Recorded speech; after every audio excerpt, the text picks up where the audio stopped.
저는 올해 70이 되었습니다. 남편을 떠나보낸 지는 12해, 혼자 장사를 접은 지는 5해가 되었습니다. 젊을 때는 시장 골목에서 반찬 가게를 했습니다. 새벽 4시면 일어나 나물을 삶고 멸치를 볶고 김치를 담가 팔았습니다.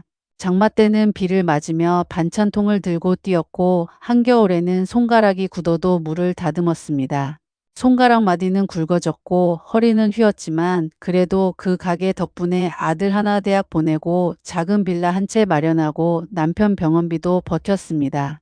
빌라는 서울 변두리 계단이 삐걱거리는 낡은 건물이었지만 그 집에 제 이름이 올라가던 날 저는 속으로 한참을 울었습니다. 이름 석자가 등기부에 적히는 것이 그렇게 묵직한 일인지 그전에는 몰랐습니다. 그날 이후로 저는 그 집 문을 열 때마다 생각했습니다. 이건 내 것이다. 누가 뭐라고 해도 내 것이다.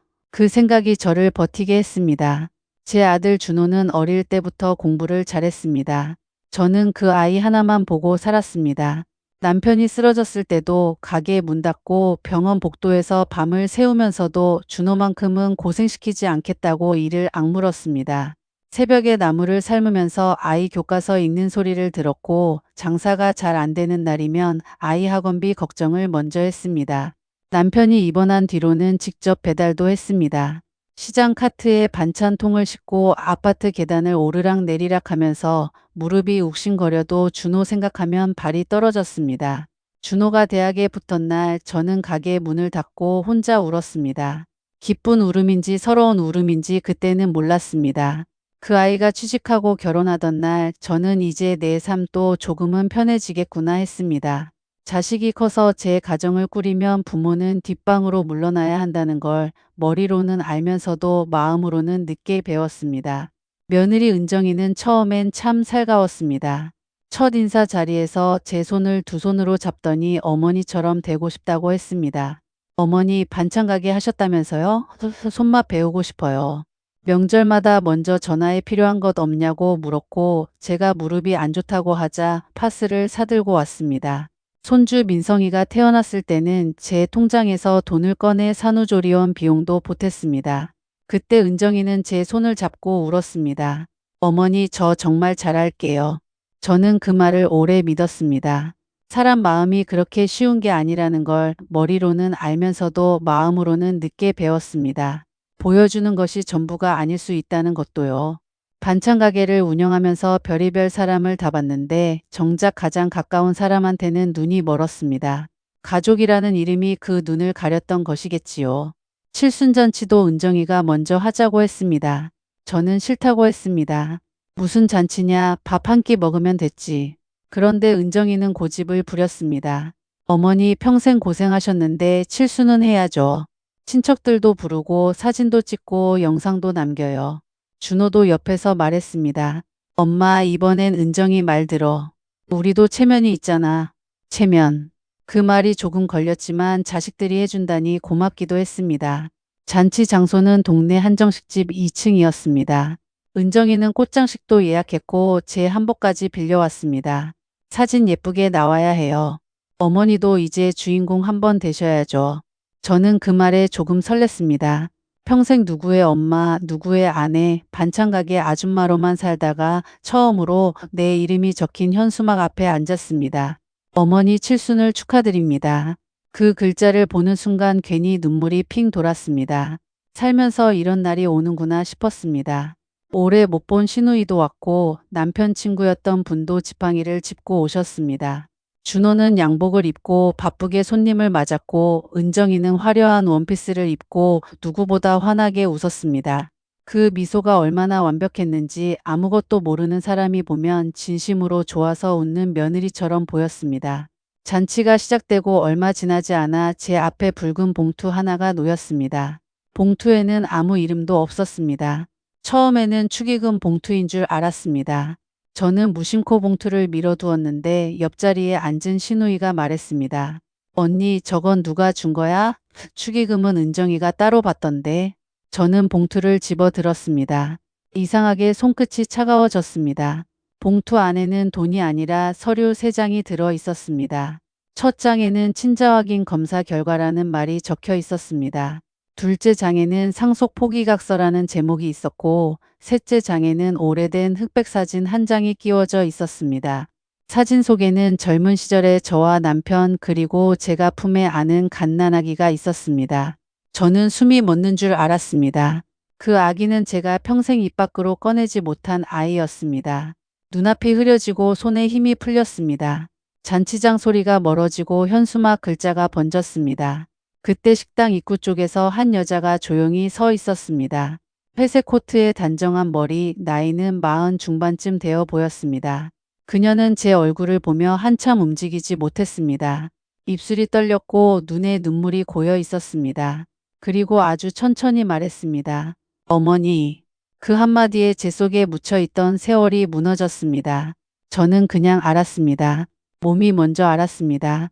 죽은 줄 알았던 내 딸 혜린이가 제 칠순잔치에 서 있었습니다. 저에게는 준호 말고 아이가 하나 더 있었습니다. 이 말을 하는 것만으로도 아직 가슴이 찢어집니다. 제가 23 남편과 막 결혼했을 때였습니다. 첫 딸을 낳았습니다. 이름은 혜린이라고 지었습니다. 작고 하얀 손가락 울 때마다 오른쪽 눈가가 먼저 찡그려지던 아이. 젖을 먹다가 배가 부르면 스르르 잠드는 그 모습이 얼마나 예뻤는지 모릅니다. 저는 그 아이를 품에 안고 세상이 다 제 것 같았습니다. 가난하고 힘들었지만 이 아이 하나만 있으면 다 견딜 수 있을 것 같았습니다. 밥을 굶어도 아이 얼굴만 보면 다시 일어날 수 있었습니다. 그때는 정말 그랬습니다. 아이가 숨을 쉬는 것만으로도 아침에 일어날 이유가 됐습니다. 그 아이를 지키겠다는 마음은 제 몸보다 강했습니다. 하지만 그때 저희는 너무 가난했습니다. 남편은 공장 일하다 손을 다쳤고 저는 산후조리도 제대로 못한 채 시장 좌판에 나가야 했습니다. 몸이 채 회복되기도 전에 무거운 반찬통을 들었습니다. 그 무렵 시어머니가 병으로 쓰러졌고 빚쟁이들이 집 앞까지 찾아왔습니다. 저는 아이 젖을 물리면서도 하루에도 몇 번씩 울었습니다. 젖이 잘 나오지 않는 날이면 아이 울음소리에 제 눈물이 먼저 흘렀습니다. 배고픔에 우는 아이를 보면서 왜 이렇게 가난하게 낳았냐고 스스로를 원망하기도 했습니다. 그래도 아이를 포기할 생각은 단 한 번도 하지 않았습니다. 이 아이만큼은 지켜내겠다고 제 전부가 되는 한이 있어도 이 아이는 버리지 않겠다고 생각했습니다. 그 다짐이 진심이었습니다. 그런데 혜린이가 100일 조금 지나던 날 아이가 사라졌습니다. 저는 그날을 아직도 잊지 못합니다. 시장에 잠깐 나간 사이 시어머니가 아이를 데리고 병원에 간다고 했습니다. 요즘 아이가 기침을 한다며 그냥 한번 봐주는 거라고 했습니다. 저는 의심하지 않았습니다. 시어머니도 아이를 아꼈으니까요. 그런데 저녁이 되어도 돌아오지 않았습니다. 전화도 없었습니다. 남편은 밤새 찾아다녔고 저는 경찰서 바닥에 주저앉아 울었습니다. 경찰관이 달래줘도 눈물이 멈추지 않았습니다. 아이 이름을 불러도 아이는 없었습니다. 그 밤이 얼마나 길었는지 모릅니다. 새벽이 되어 하늘이 밝아올 때 저는 차라리 해가 뜨지 않았으면 좋겠다고 생각했습니다. 해가 뜨면 아이 없는 날이 또 시작되는 것이니까요. 며칠 뒤 시어머니는 아이가 병원에서 갑자기 나빠져 세상을 떠났다고 했습니다. 장례도 급히 치렀다고 했습니다. 저는 미쳐버리는 줄 알았습니다.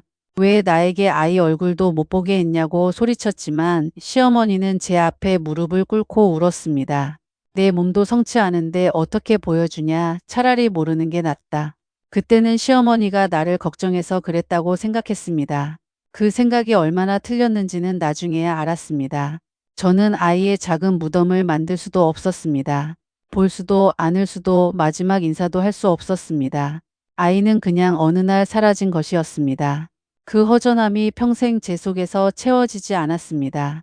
어떤 날은 가슴 한쪽이 뚫린 것처럼 바람이 통했습니다. 그게 어디서 오는 통증인지 저는 알면서도 모른 척하며 살았습니다. 그 뒤로 저는 그 일을 묻었습니다. 아니, 묻었다고 생각했습니다. 남편도 그 이야기를 꺼내지 않았습니다. 시어머니가 돌아가신 뒤에도 마찬가지였습니다. 남편이 술을 마신 날이면 가끔 혼자 앉아 뭔가를 중얼거렸지만 저는 그게 무슨 말인지 들으려 하지 않았습니다. 알면 더 아플 것 같아서였습니다. 혜린이라는 이름은 제 가슴속 가장 어두운 방에 갇혔습니다. 준호가 태어났을 때 저는 웃으면서도 속으로 늘 죄책감을 느꼈습니다. 죽은 아이 목까지 잘 키워야 한다고 생각했습니다. 누군가 첫째는 없냐고 물으면 저는 그냥 하나라고 대답했습니다. 그 거짓말을 할 때마다 혜린이 얼굴이 떠올랐습니다. 오른쪽 눈가가 먼저 찡그려지던 그 작은 얼굴. 그 얼굴을 생각할 때마다 저는 잠시 눈을 감았다가 다시 눈을 뜨고 아무 일도 없었던 사람처럼 살았습니다. 새벽 시장에서 나무를 삶을 때도, 여름 장마에 반찬통을 들고 뛸 때도, 준호대학 합격증을 받아 들었을 때도 저는 늘 혜린이를 생각했습니다. 만약 살아 있었다면 지금쯤 어디서 무얼 하고 있을까? 결혼은 했을까? 아이는 낳았을까? 어떤 사람이 되어 있을까? 나를 보면 어머니라고 불러줄까? 그 생각들을 저는 단 한 번도 입 밖으로 꺼낸 적이 없었습니다. 혜린이라는 이름을 입 밖으로 내는 순간 제가 무너질 것 같았기 때문입니다. 그래서 저는 그 이름을 가슴 가장 깊은 곳에 단단히 묻어두고 아무 일도 없었던 사람처럼 살았습니다. 50년이 가까운 세월 동안. 그런데 그 아이가 47회가 지나 제 칠순잔치장에 서 있었습니다. 죽었다고 믿고 산 세월이 거짓말이었습니다. 잔치는 엉망이 되었습니다. 은정이는 손님들에게 웃으며 어머니가 조금 어지러우신가 봐요 하고 둘러댔고, 준호는 저를 식당 안쪽 작은 방으로 데려갔습니다. 좁은 방이었습니다. 빈 의자 2개, 접어둔 보조상 하나. 혜린이는 따라 들어오려 했지만 은정이가 가로막았습니다. 지금은 가족끼리 이야기해야 할 것 같아요. 저는 기가 막혔습니다. 저 여자가 내 딸이면 누구보다 가족이었습니다. 저는 힘겹게 말했습니다. 들어오게 해라. 은정이는 잠시 저를 바라보다 마지못한 듯 옆으로 비켜섰습니다. 은정이가 먼저 말을 꺼냈습니다. 어머니, 저 사람이 진짜인지 어떻게 알아요? 요즘 세상 무서워요. 서류도 얼마든지 조작할 수 있고요. 혜린이는 조용히 대답했습니다. 조작이라면 제가 여기까지 오지도 않았습니다. 그리고 그 서류는 제가 만든 게 아닙니다. 저는 그녀를 바라봤습니다. 그럼 누가 보냈니? 혜린이는 잠시 준호와 은정이를 번갈아 바라봤습니다. 그러고는 가방에서 봉투를 꺼냈습니다. 며느님이 먼저 저를 찾아왔습니다. 방 안 공기가 멈췄습니다. 은정이가 날카롭게 말했습니다. 무슨 말도 안 되는 소리예요. 혜린이는 흔들리지 않았습니다. 2달 전이었습니다. 저를 찾아와서 말했어요. 당신이 이 집안에 숨겨진 딸인 건 알지만 이제 와서 나타나면 어머니가 충격받고 가족이 다 무너진다고요. 대신 상속 포기각서에 서명하면 조용히 지나가게 해주겠다고 했습니다. 어머니 빌라랑 통장은 어차피 준호 씨 몫이니 당신이 끼면 복잡해진다고도 했습니다. 그리고 혜린이는 휴대전화를 켰습니다. 녹음해뒀습니다. 어머니는 당신을 버린 줄 알고 사세요. 저는 그 순간 아무 생각도 할 수 없었습니다. 버린 줄 알고 사세요. 그 말이 제 귓속에서 천천히 울렸습니다. 내가 평생 품고 살았던 죄책감, 내가 죽은 줄 알고 산 아이에 대한 미안함. 그 모든 것을 내 며느리는 알고 있었습니다. 알고 있으면서 혜린이를 찾아가 그 죄책감을 무기로 썼습니다. 어머니가 너를 버렸다고 믿게 만들어라. 그러면 나타나지 않을 것이라고 계산한 것입니다. 그 문장은 혜린이를 향한 것이 아니었습니다. 결국 저를 향한 말이었습니다. 내가 먼저 진실을 밝히지 못하도록 내 자책감을 미리 못으로 박아둔 것이었습니다. 제가 평생 가슴속에 묻어둔 죄책감이 이렇게 쓰일 줄은 몰랐습니다.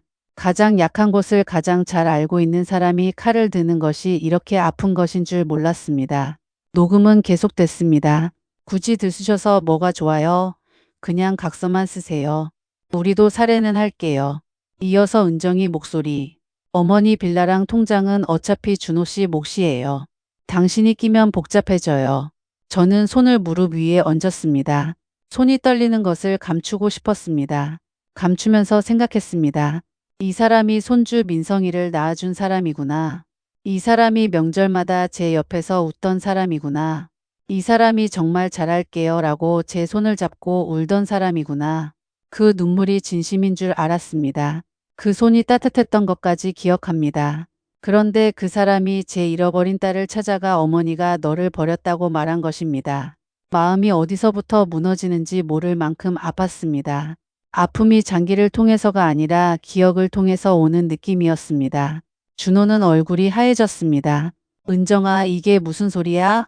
은정이는 처음에는 부인했습니다. 나 아니야. 목소리 비슷한 거겠지.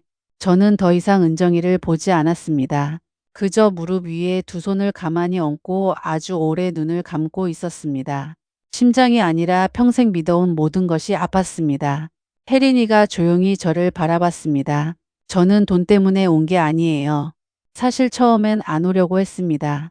어머니가 저를 버렸다고 생각하고 살았으니까요.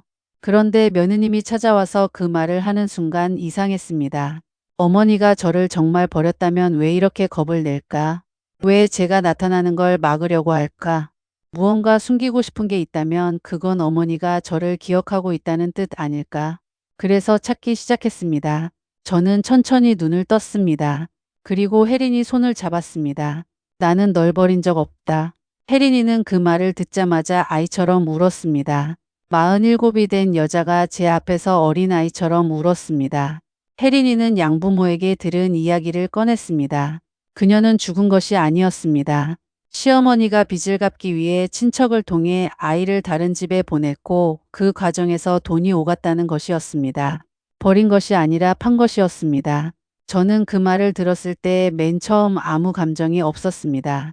너무 충격적인 사실은 처음에 감각을 마비시킵니다. 그냥 멍하게 혜린이를 바라봤습니다. 남편은 뒤늦게 알았지만 그때는 이미 아이가 어디로 갔는지 기록이 끊겼다고 했습니다. 남편은 평생 죄책감에 시달렸고 시어머니와 크게 다퉜지만 제게는 차마 말하지 못했다고 했습니다. 말하지 못한 채 세상을 떠났습니다. 그 비밀을 혼자 안고 살다가 혼자 가버렸습니다. 그가 마지막으로 중얼거리던 말이 이제야 이해됐습니다. 저는 그 말을 듣는 동안 제 안의 시간이 거꾸로 흘렀습니다. 100일 된 아이를 잃고 울던 밤, 시어머니의 이상하게 차가운 눈빛, 남편이 술에 취해 내가 죽기 전에 꼭 해야 할 말이 있다고 중얼거리던 순간들. 모든 것이 하나로 이어졌습니다. 저는 50년 가까이 거짓말 위에서 살아온 것이었습니다. 아이가 죽었다고 믿고 산 그 세월이 누군가 만들어낸 거짓말이었습니다. 그 거짓말 때문에 저는 매일 밤 죽은 아이에게 미안하다고 생각하며 살았습니다. 새벽마다 나무를 삶으면서 밤마다 잠자리에 들면서 그 죄책감이 제 삶을 50년 동안 짓눌렀습니다. 그런데 그 죄책감을 며느리는 알고 있었고 그것을 칼로 썼습니다. 제가 가장 약한 곳을 찾아 찔렀습니다. 혜린이는 20살이 되던 해 이야기를 꺼냈습니다. 양어머니가 울면서 말했다고 했습니다. 친어머니는 저를 버린 게 아닐 수도 있다고요. 저는 물었습니다. 그 말을 듣고 왜 안 찾아왔니? 혜린이는 쓴웃음을 지었습니다. 무서웠어요. 찾아갔는데 진짜로 버린 거면 어떻게 해요? 나만 또 바보가 되잖아요. 그냥 제 마음속에만 담아뒀어요. 어머니가 저를 버렸든 아니든 이미 오래된 일이라고 생각했어요. 그리고 저를 찾아온다 해도 제가 어머니 삶에 갑자기 끼어들면 폐가 되는 거 아닌가 싶기도 했어요. 저는 그 말에 더 이상 아무 말도 할 수 없었습니다. 버려진 줄 알고 살면서도 상대방을 걱정한 것이었습니다. 이 아이가 얼마나 오래 혼자 그 마음을 삭혔는지 저는 헤아릴 수가 없었습니다. 저는 그저 손을 잡고 말했습니다. 늦었지만 이제라도 물어봐줘서 고맙다. 혜린이는 그 말에 다시 울었습니다. 47이 된 여자가 제 무릎 앞에 주저앉아 울었습니다. 저는 그 머리를 손으로 감쌌습니다. 100일이 지나 사라진 아이를 일흔이 되어 다시 앉는 순간이었습니다. 잔치장 밖에서는 아직도 손님들이 웅성거리고 있었지만 그 순간 제게 세상은 그 작은 방 하나뿐이었습니다. 이 여자가 내 딸이라는 것을 말보다 손끝이 먼저 알았습니다. 온기가 전해지고 그 온기가 저의 것과 같았습니다. 핏줄이라는 것이 이런 것인가 처음 느꼈습니다. 50년을 잃어버렸지만 그 손끝에서 잃어버린 세월이 한꺼번에 전해지는 것 같았습니다. 설명할 수 없는 끌림이었습니다. 저는 혜린이 손을 잡은 채 한참 말을 하지 못했습니다. 아이를 잃은 날 밤부터 오늘까지 저는 혜린이가 죽은 것이 혹시 내 탓이 아닐까 생각하며 살았습니다. 더 잘 지켜야 했다고, 더 빨리 돌아왔어야 했다고. 그 죄책감이 제 속에서 얼마나 오래 썩었는지 모릅니다. 그런데 그 아이가 살아서 제 앞에 있었습니다. 죽지 않았습니다. 버려진 것도 아니었습니다. 단지 거짓말에 가려졌을 뿐이었습니다. 그것을 아는 것만으로도 50년 묵은 돌덩어리가 가슴에서 빠져나가는 것 같았습니다. 저는 울면서도 숨을 깊이 들이쉬었습니다. 오랫동안 얕게만 쉬어온 숨이었습니다. 혜린이는 한참 뒤 고개를 들며 제 손을 바라봤습니다. 엄마 손이 이렇게 거칠어요. 저는 웃었습니다. 반찬 가게 오래 했으니까. 혜린이가 두 손으로 제 손을 감싸 쥐었습니다. 이 손으로 저를 낳으셨구나. 저는 그 말에 결국 무너졌습니다. 잃은 노인이 작은 방 안에서 아이처럼 울었습니다. 저는 처음으로 혜린이를 딸아라고 불렀습니다. 혜린이는 아주 작게 말했습니다. 엄마. 그 두 글자를 듣기까지 50년이 넘게 걸렸습니다. 그날 밤 집으로 돌아와 저는 아무것도 먹지 못했습니다. 칠순잔치 음식은 다 식었고 냉장고에는 은정이가 챙겨온 떡과 과일이 그대로 있었습니다. 준호는 계속 제 옆에 앉아 있었습니다. 저는 봉투 속 각서를 다시 펼쳤습니다. 거기에는 혜린이 이름만 있는 것이 아니었습니다. 제 이름도 있었습니다. 자세히 보니 이상한 문장이 있었습니다. 본인은 향후 재산 분쟁을 방지하기 위해 소유 부동산 및 예금 처분 권한을 장남 부부에게 위임한다. 상속 포기각서라고 되어 있었지만 실제 내용은 제 재산 처분 위임에 가까웠습니다. 저는 안경을 고쳐 쓰고 몇 번이나 다시 읽었습니다. 글자가 잘못 보인 줄 알았습니다. 그런데 읽을수록 맞았습니다. 제가 살아있는 동안 내 재산을 넘기라는 내용이었습니다. 제가 살아있는 채로요. 준호야, 이건 누가 만들었니? 준호는 시선을 피했습니다. 은정이가 법무사 아는 사람이 있다고. 제 귀가 차가워졌습니다. 너도 봤구나. 엄마, 나는 그냥 나중에 엄마가 편찮으시면 필요할 수 있다고 해서. 내가 편찮지도 않은데 왜 내 재산 처분 권한이 너희에게 필요하니? 준호는 아무 말도 하지 못했습니다. 저는 그날 처음으로 아들의 침묵이 은정이의 거짓말보다 더 아프다는 걸 알았습니다. 은정이는 욕심을 냈습니다. 하지만 준호는 그 욕심을 막지 않았습니다. 눈치를 챘으면서도 막지 않았습니다. 그것은 다른 형태의 배신이었습니다. 자식이 묵인한다는 것이 얼마나 다른 무게를 갖는지 그날 처음 알았습니다. 며칠 뒤 저는 은행에 혼자 갔습니다. 창구 직원에게 통장과 예금, 보험, 빌라 등기 관련 서류를 모두 확인해 달라고 했습니다. 다행히 명의가 바뀐 것은 없었습니다. 하지만 최근에 제 인감증명서 발급 문의가 있었고 위임장 양식이 준비된 정황도 있었습니다. 조금만 더 늦었더라면 어떻게 됐을지 모를 일이었습니다. 저는 그 자리에서 모든 대리 신청 가능성을 막았습니다. 은행 직원은 조심스럽게 말했습니다. 어르신, 중요한 서류는 자택에 두지 마시고 안전한 곳에 보관하시는 게 좋겠습니다. 저는 그날 은행 금고를 신청했습니다. 집에 돌아와 장롱 아래칸을 열어 인감도장과 등기권리증, 보험증서를 꺼냈습니다. 장롱 속에서 꺼낼 때 그 서류들이 얼마나 묵직하게 느껴지던지.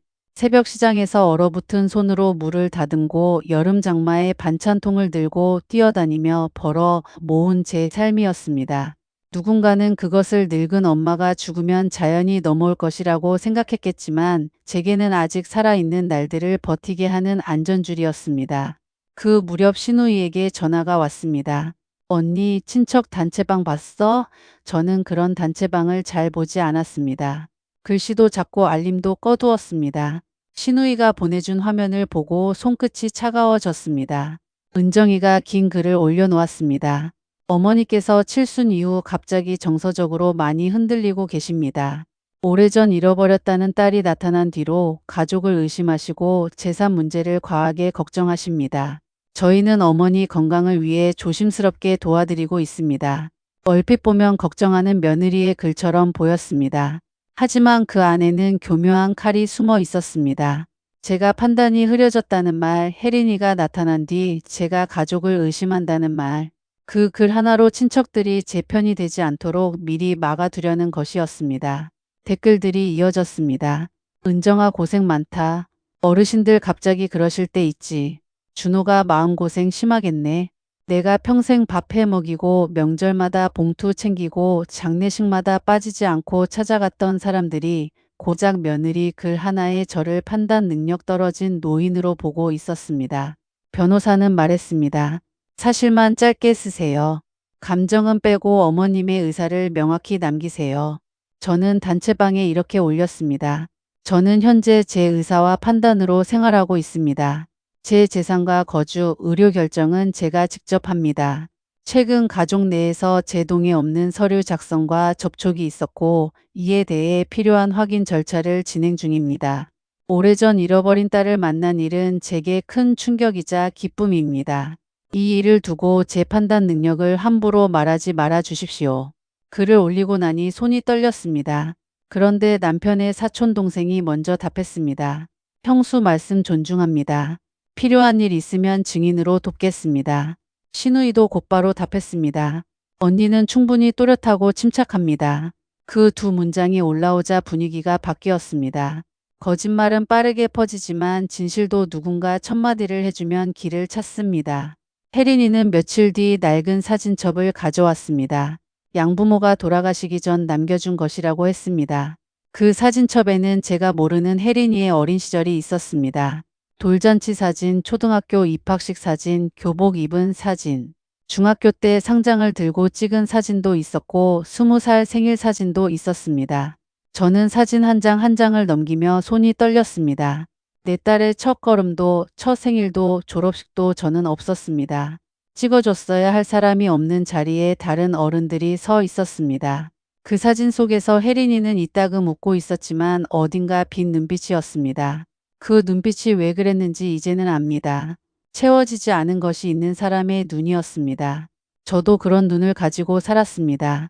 반찬 가게에서 물을 다듬을 때도 아이 학원비 걱정을 할 때도 우리 둘은 서로 모르는 채로 50년을 그 눈을 하고 살았습니다. 혜린이는 사진첩 마지막 장에서 작은 봉투 하나를 꺼냈습니다. 이건 양어머니가 돌아가시기 전에 주신 거예요. 친아버지가 예전에 맡긴 편지라고 했어요. 그땐 읽을 용기가 없어서 못 읽었어요. 어머니랑 같이 읽고 싶었어요. 봉투는 낡고 누렇게 변해 있었습니다. 글씨는 남편의 것이었습니다. 저는 봉투를 보는 순간 알아봤습니다. 남편은 글씨 끝을 약간 꺾어 쓰는 버릇이 있었습니다. 수십 년이 지난 종이에서 그 버릇을 발견하자 가슴이 조여들었습니다. 이 사람이 살아있을 때 이 편지를 썼겠구나. 그리고 말 한마디 하지 못한 채 저보다 먼저 세상을 떠났겠구나. 손이 떨려 봉투를 뜯지 못하자 혜린이가 조심스럽게 열었습니다. 편지에는 이렇게 적혀 있었습니다. 혜린아, 내가 이 편지를 읽을 때쯤 나는 이미 늙었거나 세상에 없을지도 모른다. 아버지라는 말을 할 자격이 없지만 너를 잊은 날은 하루도 없었다. 내 엄마는 너를 버리지 않았다. 그 사람은 내가 죽은 줄 알고 평생 울었다. 내가 못난 남편이라 못난 아버지라 진실을 말하지 못했다. 언젠가 내가 엄마를 찾아가면 그 사람을 원망하기 전에 이 편지를 보여다오. 저는 편지를 끝까지 읽지 못하고 울었습니다. 원망이 밀려왔습니다. 왜 말하지 않았느냐고, 왜 나 혼자 죽은 아이를 품고 살게 했느냐고, 왜 당신은 끝까지 비겁했느냐고 소리치고 싶었습니다. 동시에 그가 얼마나 괴로웠을지도 느껴졌습니다. 평생 죄책감을 안고 살면서도 말하지 못한 사람의 고통이 그 짧은 편지에 다 담겨 있었습니다. 사람 마음은 하나로만 움직이지 않습니다. 원망과 연민이 같이 옵니다. 그날 혜린이와 저는 남편 사진 앞에 앉아 오래 울었습니다. 저는 처음으로 혜린이를 딸아라고 불렀습니다. 혜린이는 아주 작게 말했습니다. 엄마. 그 두 글자를 듣기까지 50년이 넘게 걸렸습니다. 그 무렵 혜린이는 양어머니의 유품을 정리하다가 낡은 꽃무늬 일기장을 발견했습니다. 며칠을 망설이다가 제게 가져왔습니다. 엄마, 이걸 같이 읽어도 될까요? 저는 고개를 끄덕였습니다. 일기장에는 혜린이가 처음 그 집에 오던 날의 기록이 있었습니다. 오늘 아이가 왔다. 너무 작고 너무 조용하다. 아이 엄마는 이 아이가 죽은 줄 안다고 했다. 그 말을 듣고 마음이 무너졌다. 돈이 오갔다는 사실이 평생 죄가 될 것 같다. 저는 그 문장을 읽고 손이 떨렸습니다. 소문이 아니라 기록으로 남아 있었습니다. 그녀도 알고 있었던 것입니다. 이어진 페이지에는 이런 글도 있었습니다. 아이에게 친어머니 이야기를 해줘야 할까? 하지만 아이가 상처받을까 두렵다. 친어머니도 피해자라는데 아이는 결국 버림받았다고 느낄 것이다. 그냥 조용히 키우는 게 낫겠다. 그녀도 나처럼 혼자 그 무게를 안고 살았던 것입니다. 혜린이는 조용히 울었습니다. 저를 키워준 엄마도 평생 미안해했네요. 저는 그녀의 어깨를 감싸 안았습니다. 너를 사랑했으니까 미안해했을 거다. 혜린이는 한참 뒤 말했습니다. 낳아준 엄마도 엄마고 키워준 엄마도 엄마예요. 둘 중 하나를 지워야 하는 건 아니잖아요. 저는 그 말에 많이 배웠습니다. 나이가 많다고 늘 더 아는 것은 아닙니다. 혜린이는 상처 속에서 더 넓은 마음을 배운 사람이었습니다. 며칠 뒤 저는 친구 정숙이 손에 이끌려 동네 작은 점집에 갔습니다. 그곳 아주머니는 제 손을 가만히 보더니 말했습니다. 어머니, 종이 조심하세요. 종이로 사람을 지우려는 사람이 있고 종이로 다시 살아나는 이름도 있어요. 친자 확인서, 상속 포기각서, 남편의 편지, 은정이가 만든 위임장. 정말 모든 것이 종이었습니다. 집으로 돌아온 저는 변호사 사무실에 예약을 했습니다. 이제 감정으로만 울고 있을 때가 아니었습니다. 준호가 다시 찾아온 것은 비가 내리던 밤이었습니다. 그의 얼굴은 며칠 사이에 10년은 늙은 사람 같았습니다. 저는 문을 열어주며 물었습니다. 은정이는 집에 있어요. 준호는 들어와 식탁 앞에 앉더니 한참 말을 못했습니다. 빗소리만 들렸습니다. 그 침묵이 얼마나 무거운지 저도 먼저 입을 열지 않았습니다. 준호가 스스로 말하기를 기다렸습니다. 서두를 이유가 없었습니다. 이미 일어난 일이었으니까요. 준호가 천천히 입을 열었습니다. 엄마, 나는 은정이가 그렇게까지 할 줄은 몰랐어. 정말이야. 저는 아무 말도 하지 않았습니다. 준호는 계속했습니다. 혜린 누나 나타난 거 나도 처음엔 이상하게 생각했어. 갑자기 누나가 나타나면 우리 집 복잡해지는 거 맞잖아. 그래서 은정이가 조용히 처리한다고 할 때 솔직히 말리지 못했어. 저는 물었습니다. 조용히 처리한다는 게 무슨 말인지 알고도? 준호는 눈을 피했습니다. 칠순 전날 각서 얘기 들었어. 그때 말렸어야 했는데 은정이가 이미 다 된 일이라고 해서. 그러다 잠시 뒤 고개를 들고 말했습니다. 나도 무서웠어, 엄마. 누나가 나타나면 엄마가 나를 덜 사랑하게 될까봐. 재산보다 그게 더 무서웠어. 저는 그 말에 잠시 할 말을 잃었습니다. 돈 욕심인 줄만 알았더니 그 안에는 어린아이 같은 두려움이 있었습니다. 평생 외아들로 살아온 사람이 갑자기 누나가 나타나자 엄마의 사랑이 나눌까봐 두려웠다는 것입니다. 저는 말했습니다. 사랑은 떡처럼 잘라 나누는 게 아니다. 혜린이를 찾았다고 해서 내게 준 사랑이 없어지는 게 아니야. 하지만 내 사랑을 지키겠다고 혜린이 존재를 막았다면 그건 사랑이 아니라 욕심이다. 준호는 고개를 숙였습니다. 그때 준호가 손에 든 휴대전화를 제 앞에 내려놓았습니다. 엄마, 며칠 전에 이걸 우연히 들었어. 끊지 못하고 녹음했어. 은정이와 그녀의 친정오빠가 나눈 통화였습니다. 은정이 목소리가 흘러나왔습니다. 시어머니가 생각보다 세게 나와. 혜린 그 여자까지 붙어서 골치 아파. 남자 목소리가 말했습니다. 빌라는? 은정이가 대답했습니다. 최소한 담보라도 잡아야지. 준호 씨 사업 자금 막힌 거 해결하려면 그거밖에 없어. 저는 녹음을 끝까지 들었습니다. 내 빌라를 담보로 잡겠다는 말이었습니다. 제가 새벽마다 일어나 반찬을 만들며 벌어 마련한 그 집을 담보로. 준호는 내내 고개를 들지 못했습니다. 엄마, 사업 자금 필요한 건 맞아. 근데 빌라 담보까지는 나는 몰랐어. 은정이가 이렇게까지 생각한 줄은 몰랐어. 저는 조용히 말했습니다. 알았으면 이제 행동해라. 내 빚은 내 이름으로 정리하고 내 이름은 빼라. 며칠 뒤 저는 은정이 친정오빠를 직접 만났습니다. 준호도 함께였고 변호사 사무실 직원도 동석했습니다. 알고 보니 은정이가 말한 법무사 아는 사람은 정식 법무사가 아니었습니다. 은정이 친정오빠의 친구였고 예전에 부동산 사무실에서 일하다 그만둔 사람이었습니다. 그 남자는 저를 보자마자 말했습니다. 어르신, 저는 그냥 동생이 부탁해서 양식만 봐준 겁니다. 큰일도 아니에요. 저는 차분히 물었습니다. 내 재산 처분 권한을 장남 부부에게 위임한다는 문장을 누가 넣었습니까? 그는 눈을 피했습니다. 그건 일반적으로 남의 어머니 재산을 자식 부부에게 넘기라고 씁니까? 그는 말을 잇지 못했습니다. 저는 말했습니다. 앞으로 내 이름, 내 재산, 내 서류와 관련된 어떤 양식도 만들지 마십시오. 이미 만든 서류와 대화 내용은 모두 기록으로 남겨두겠습니다. 그는 비웃듯 말했습니다. 가족끼리 너무 살벌하시네. 저는 대답했습니다. 가족끼리라서 더 정확해야 합니다. 남이면 처음부터 조심했을 테니까요. 저는 일주일 뒤 가족회의를 열었습니다. 변호사 사무실 작은 회의실에 저, 준호, 은정이, 혜린이, 변호사, 그리고 증인으로 남편의 사촌 동생이 앉았습니다. 은정이와 혜린이가 같은 탁자에 앉는 것은 그날이 처음이었습니다. 은정이는 처음부터 불편한 얼굴이었습니다. 변호사가 서류를 하나씩 정리했습니다. 친자 관계 확인 자료, 은정이가 혜린이에게 접촉한 녹음, 상속 포기 각서와 위임장 초안, 준호가 가져온 통화 녹음. 서류가 하나씩 펼쳐질수록 은정이 얼굴색이 변했습니다. 끝내 은정이는 말했습니다. 어머니가 이렇게 나오시면 준호 씨 사업은 끝이에요. 우리 집이 무너져요. 회의실이 조용해졌습니다. 그녀가 말한 우리 집에는 저는 없었습니다. 혜린이도 없었습니다. 저는 가방에서 새 유언장 초안을 꺼냈습니다. 나는 살아있는 동안 내 재산을 누구에게도 넘기지 않는다. 누군가 내 의사와 다르게 서류를 만들거나 압박한 사실이 확인되면 그 사람에게는 아무것도 남기지 않겠다. 은정이는 벌떡 일어났습니다. 어머니, 이건 협박이에요. 저는 단호하게 말했습니다. 아니다. 이건 내 삶에 대한 선언이다. 가족회의가 끝나고 며칠 뒤 뜻밖의 사실이 드러났습니다.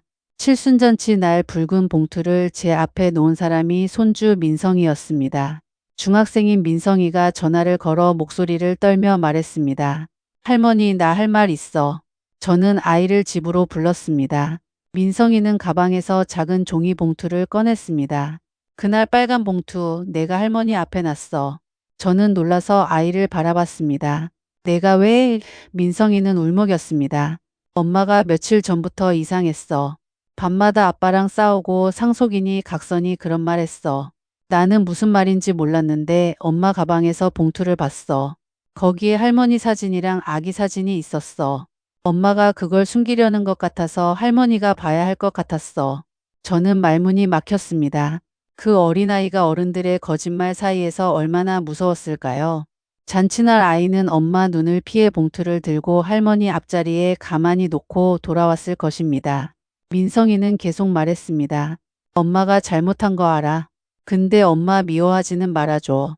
나도 엄마가 무서웠어. 그래도 할머니가 아무것도 모르고 있으면 안 될 것 같았어. 저는 민성이를 안았습니다. 내가 할머니를 살렸다. 아이가 제 품에서 울었습니다. 어른들이 만든 거짓말의 미로에서 아이가 가장 고든 길을 찾은 셈이었습니다. 민성이는 한참 울다가 물었습니다. 할머니, 그 아줌마 진짜 이모예요? 저는 웃었습니다. 진짜야. 내 이모야. 민성이는 눈을 닦으며 말했습니다. 그럼 나는 이모가 생긴 거네. 저는 그 말에 또 울었습니다. 그 아이가 이모를 새로 얻은 것처럼 저도 50년 만에 딸을 다시 얻은 날이었습니다. 남편 기일이 다가왔습니다. 저는 혜린이와 준호, 민성이를 불렀습니다. 은정이는 오지 않았습니다. 저는 오라고 강요하지 않았습니다. 억지로 앉혀놓은 제사상은 마음을 더 어지럽힐 뿐입니다. 제사상은 작았습니다. 밥과 국, 과일 몇 가지, 남편이 좋아하던 북어찜. 저는 사진 앞에 술잔을 올리고 한참 말을 하지 못했습니다. 준호는 뒤에 서 있었고 혜린이는 제 옆에서 조심스럽게 두 손을 모았습니다. 민성이는 문가에 서서 눈치를 보고 있었습니다. 집안이 조용했습니다. 저는 남편 사진을 보며 말했습니다. 당신 참 모진 비밀을 남겼어. 내가 당신을 원망하지 않는 건 아니야. 하지만 오늘은 혜린이 이름을 이 집에서 부르려고 해. 더 이상 죽은 아이도 없는 아이도 아니게 하려고. 혜린이는 저를 하며 말했습니다. 늦게 왔습니다. 그 말에 준호도 울었습니다. 그는 혜린이 옆에 무릎을 꿇고 말했습니다. 누나, 미안해. 내가 겁이 많았어. 혜린이는 한참 뒤 대답했습니다. 나도 엄마를 뺏긴 채로 살았어. 그러니까 우리 둘 다 이제 뺏지 말자. 민성이가 조심스럽게 혜린이에게 다가가 말했습니다. 이모라고 불러도 돼요? 혜린이는 울다가 웃었습니다. 그래. 천천히 불러도 돼. 가족은 피만으로 되는 것도 아니고 서류만으로 되는 것도 아닙니다. 한마디가 무너진 집안에 다시 기둥을 세웁니다. 은정이가 마지막으로 찾아온 날 그녀는 화장도 흐트러진 채였습니다. 눈빛이 어두웠고 목소리가 작아져 있었습니다. 어머니, 저 잘못한 거 알아요. 처음엔 그냥 무서웠어요. 준호 씨 빚도 무섭고 민성이 앞날도 무섭고 갑자기 혜린 씨가 나타난 것도 무서웠어요. 저는 제가 이 집 며느리로 고생했다고 생각했어요. 그래서 당연히 우리 몫이라고 생각했어요. 저는 말했습니다. 사람을 문제라고 부르는 순간 이미 잘못된 거다. 용서는 내가 천천히 결정하는 거다. 그 전에 혜린이에게 직접 사과해라. 단체방에 올린 말도 정정해라. 그리고 민성이 앞에서 나와 혜린이를 나쁜 사람으로 말하지 마라. 은정이는 고개를 끄덕였습니다. 그 사과가 진심인지 상황에 몰린 체념인지 저는 아직 모릅니다. 그래도 잘못했다는 말을 입 밖으로 낸 것만큼은 기록해 두었습니다. 그게 출발점이 될 수도 있으니까요. 저는 요즘 아침마다 시장에 갑니다. 나물 파는 아주머니와 인사를 나누고 두부 한 모를 사고 집에 돌아와 된장국을 끓입니다. 혜린이가 오는 날이면 조금 더 많이 끓입니다. 이제는 그 밥을 누군가를 기다리는 미끼처럼 내놓지 않습니다. 오면 먹고 안 오면 내가 먹습니다. 내 삶은 누군가의 방문 여부로 무너지지 않아야 하니까요. 지난주에는 혜린이가 처음으로 전화를 걸어 말했습니다. 엄마, 나 오늘 감기 기운이 있어. 저는 전화를 끊고 나서 한참 그 말을 되씹었습니다. 아픈 걸 말해줬다는 것, 내게 아프다고 말해도 된다고 생각했다는 것, 그것만으로 저는 충분했습니다. 칠순 이후로 제 삶은 더 시끄러워졌지만 동시에 처음으로 완전해졌습니다. 사람은 나이가 들수록 조용히 살아야 한다고들 합니다. 하지만 저는 이제 그렇게 생각하지 않습니다. 늙었다고 해서 내 이름이 흐려지는 것은 아닙니다. 내 서명은 내가 해야 합니다. 내 재산은 내가 결정해야 합니다. 숨겨진 진실이 있다면 늦더라도 마주해야 합니다. 늦게 마주한 진실은 아프지만 끝내 사람을 살리기도 합니다. 여러분이라면 어떻게 하셨을까요? 죽은 줄 알았던 딸이 칠순잔치에 나타나고 며느리가 그 딸에게 상속 포기각서를 요구했다는 사실을 알게 된다면 어디까지 용서할 수 있을까요? 댓글로 여러분 생각을 들려주세요. 오늘도 들어주셔서 감사합니다.